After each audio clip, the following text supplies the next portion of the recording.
Hi, ഇന്ന് നമുക്കൊരു skin care routine കണ്ടാലോ. പിഗ്മെൻറ്റേഷൻ ഡാർക്ക് സ്പോട്ട്സ് ഉള്ളവർക്ക് തീർച്ചയായും യൂസ്ഫുൾ ആവുന്ന വീഡിയോ ആണ്. ഫസ്റ്റ് സ്റ്റെപ്പ് ഞാനിവിടെ Himalaya brightening vitamin C face wash use ചെയ്യുന്നുണ്ട്. ഇത് നിങ്ങൾക്ക് സൺ ടാൻ റിമൂവ് ചെയ്യാനും അതേപോലെ ഫേസിൽ ഇൻസ്റ്റൻറ്റ് ഗ്ലോ കൊണ്ടുവരാനും സഹായിക്കും. സെക്കൻഡ് സ്റ്റെപ്പ് ഡെർമാക്കോടെ 2% kojic acid face serum use ചെയ്യുവാണ്. ഇത് നമ്മുടെ dark spots and pigmentation reduce ചെയ്യും. And kojic acid dark spots ഉണ്ടെങ്കിൽ അത് ലൈറ്റൻ ചെയ്യും. ആൻഡ് ആൽഫ ആഗോട്ടിൻ നമ്മുടെ സ്കിൻ ടോൺ ഈവൻ ആക്കും. ആൻഡ് തേർഡ് സ്റ്റെപ്പ് ഇവിടെ പോൺസിൻ്റെ hydra miracle super light gel മോയ്സ്ചറൈസറാണ് യൂസ് ചെയ്യുന്നത്. ഇത് ഓയിലി ആൻഡ് കോമ്പിനേഷൻ സ്കിന്നുകാർക്ക് അടിപൊളിയായിട്ട് വർക്ക് ചെയ്യുന്ന പ്രോഡക്റ്റാണ്. ആൻഡ് ഫോർത്ത് സ്റ്റെപ്പ് ഞാനിവിടെ ഡെർമാക്കോടെ തന്നെ 1% ഹൈലറോണിക് അക്വജൽ സൺസ്ക്രീനാണ് യൂസ് ചെയ്യുന്നത്.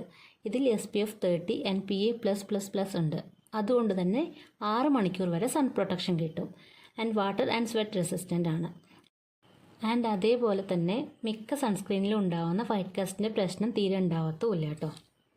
And last and final step blue ഹെവൻ്റെ ഒരു ലിപ് ബാം കൂടിയിട്ട് എൻ്റെ സ്കിൻ കെയർ ഇവിടെ കംപ്ലീറ്റ് ചെയ്യുകയാണ്. Okay, by.